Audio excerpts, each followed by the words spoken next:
In this video, you are going to learn about a way to make sure that during the hiring process, you get quality talent that is very excited to stick around to be with your company for the long term. That's coming up, and if that's interesting to you, stay and watch this fucking video. Even get to bronze.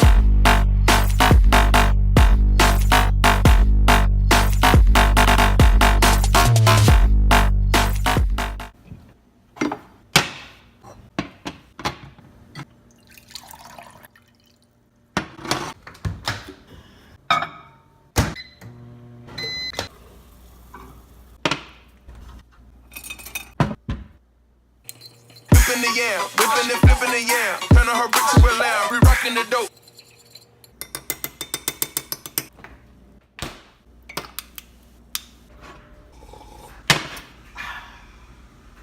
Young nigga move that dope.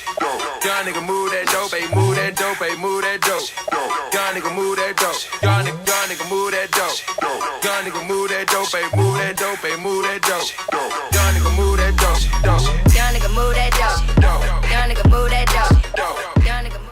One of the things I keep saying that I'm going to do on this channel that I haven't really done much of at all is tell you anything about my company, SONET Eyes.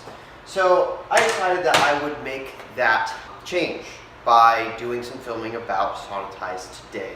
And give you less about what we do and more of an inside look as to what are the things that I do and what are the things that you might need to do as you go through your startup journey. So I figured, well, might as well just show you what I'm up to kind of like right now. So I'm going to tell you about a tactic that I came up with during the hiring process that really smooths things out and helps employees feel like they have a better sense of what's going to happen in their future with your company. So that thing that I'm going to be talking about is the Milestone Document. So what is a Milestone Document? What it does is it outlines what a given employee's future will look like with your company over the course of time. The reason that we do this is because one of the reasons that people join an early stage startup is, one, obviously equity is of interest, but secondly, it's not really just that, and it's because it provides an accelerated opportunity for career growth and career development that you wouldn't really be able to get at either a more established company or like a corporation of some kind, where it might take you your entire career to move all the way up the ladder, whereas at a startup, you might be able to climb the ladder in like somewhere between 3 and 7 years. What can help you with finding team members is outlining what their journey is going to look like with your company. And I'm going to show you the template that I use when creating the employee milestone documents at my startup. By the way, the reason that I was wearing my sunglasses is because I am standing in front of that, and that into my eyes is very bright.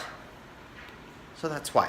Okay, so this is the template that I use in order to create these employee milestone documents, and I figured that I might as well just go through one with you with a made-up employee that I'm not actually hiring. First, let's go through what's on here. So, of course, we've got the person's name. In this case, it's Milestone. Good joke. It's a very fucking good joke, I think. And that's his employee milestone timeline. Okay, the first segment that I parsed it out into is from now to launch. That's its first real sprint. That's its first phase as a company. We've got their role, their responsibilities, what you think the expectations are in terms of their performance, and compensation for what they've been doing. And so it's those same 4 line items throughout the document, but we go from launch to growth, and then we go from growth to exit. So let's go through this and pretend that we're creating someone's actual employee milestone document. So I'm gonna make this dude's role social media marketer. That's gonna be his title for now. Primary responsibilities: managing Facebook and Instagram, creating social content and posting, and how about managing social analytics? All right, great. Milestone expectations. So why don't we set like a growth rate? So you could say 10% week on week growth of followers, likes. VCs like to see 10% week on week growth, which basically turns out to be approximately 40% monthly growth. That's really the number that gives them a big boner. Increased engagement, insert metric. You could this is where you can put your metrics in that would basically tie to their responsibilities. And then compensation. So why don't we say 1% equity on milestone-based vesting schedule. Launch to growth. Now, by the way, you could turn these milestones into very different things. The way we had previously done them was based on rounds of funding. And a round of funding can be a good milestone that would take you from launch to growth. You could do it by maybe revenue targets. If you've figured out your KPIs, key performance indicators, then you could basically do it based on KPIs or whatever you want to do. So, role. This is where Mr. Milestone, he's been with the company, he saw the company through launch, he's been here, he's now staying with the company during the growth phase. This is a good time to sort of reward him for that behavior. So this is where I like to change quite a few of these things up. So the role, instead of maybe social media marketer, it might be head of social media. Then primary responsibilities, managing social media team, creating creative control over campaigns, oversight of media ops, whatever, blah, blah, blah, milestone expectations. Usually what I do is I actually start putting some of this stuff as TBD. And then compensation. Oh yeah, we didn't set like a salary for him. We could make it like 50 grand. Annual salary.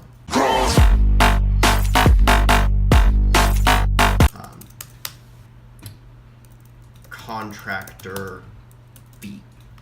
Start them out as like a 1099, and then as you grow, then phasing them into a W-2 role. So we could give them a raise, $75K annual salary with full-time employee benefits, right? Once you're in the growth phase, you can start doing that kind of stuff to show your team members that you care. And then aforementioned equity schedule. What we've done here is we've given him a better title from social media marketer to head of social media, so that's an increase for him. He's taking on a slightly more managerial position, a little less hands-on, doing the work, getting his hands dirty himself, but having more creative control over things with an operation that he sort of oversees. Milestones TBD. With greater responsibility comes more expectations, right? So he has to be able to prove that he's worth his salt. So his expectations are probably going to increase too, or at least they're going to change based on the fact that these sort of changed. Aforementioned equity schedule. If you want to make any edits to equity at this point, you could. The equity schedule, you could make a completely different document, and I could talk about that in another video. But so we put TBD on the milestones, and this gets into my next section nicely. Once you kind of are in that like third phase, what I've sort of found from doing these documents is you're sort of telling so far into the future that a lot of what you project kind of in this phase is going to be wrong. This is really, really subject to change because now you're basically attempting to project between 5 and 7 years into the future, and that's quite difficult to do. So here you could make estimations as to, okay, if you were to follow this path and if things didn't change, what would it look like? He's probably worth his salt at this point, so maybe he becomes chief marketing officer. Estimated responsibilities. Oversees all marketing, manages marketing budget, manages marketing teams. Now he's really the leader of the marketing operation. Whereas in the beginning, he was the only person running that operation, right? Milestone expectations, they're going to look a lot more managerial, so marketing team churn rate expectation. Blah, blah, blah, bullshit. Estimated comp, if you guys are doing well as a company, if you're growing and stuff, it's not unheard of to like increase salaries, so maybe he's making maybe he's making 100K at this point.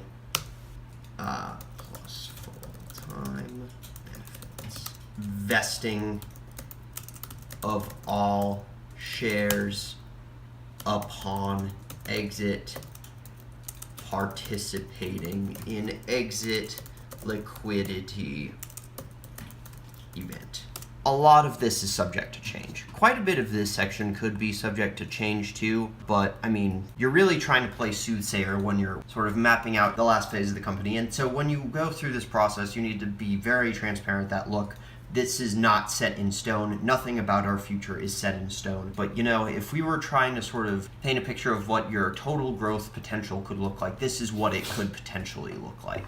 Right? And then if they don't hit their milestone expectations and they aren't all over their responsibilities, then they themselves should not expect to get to the exit role. So what you're doing is you're mapping out what their employment could look like, but also at the same time, you're managing the expectations from the start. Oh, and what I love to do here, I don't know why I didn't say this earlier, insert area of interest here. With any sort of like position that you have in a company, there are going to be particular areas of specialty, and you can make that an area of focus for them upon sort of the later legs of the company. A better example for this would be like if you're a software engineer, maybe you're really into data structures.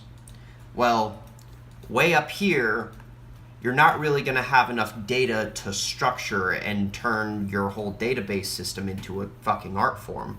But when you get back around here, your company is now in a position to where you probably have enough data, you have enough team members to where if this person who's been at your company for a very long time wants to take on that and that's what interests them, then fuck yeah, give it to them. And it's only going to create value for your company. So this is one of the things I'm working on today, and I thought I would just share that with you to show you guys something that would be of value. By the way, this is not like a legally binding contract or anything. This is just something that you put down in writing just to have a bit of a roadmap as to what someone's employment might look like. One final thought on the employee milestone document. This is not really something that is intended just for you as the manager, the founder, to create for your employees. This is something that you sort of set the outline, and when it comes to the details, you work with the employee to make sure of a few things. One, that they are being compensated fairly. Two, to make sure that the expectations are all in line. And thirdly, I think this is the most important piece. Make them feel as if they're heard and that you understand where they're trying to take their career and that you are helping them accelerate that timeline and putting them on the path that they want to be on. If you found the creation of this document interesting or helpful for you in your startup, give me a like and drop me a comment in the comment section about what you might want to see in next week's video. Also, a subscribe goes a long way for a YouTuber. And without further ado, I will see you in the next video. Didn't even get to cross.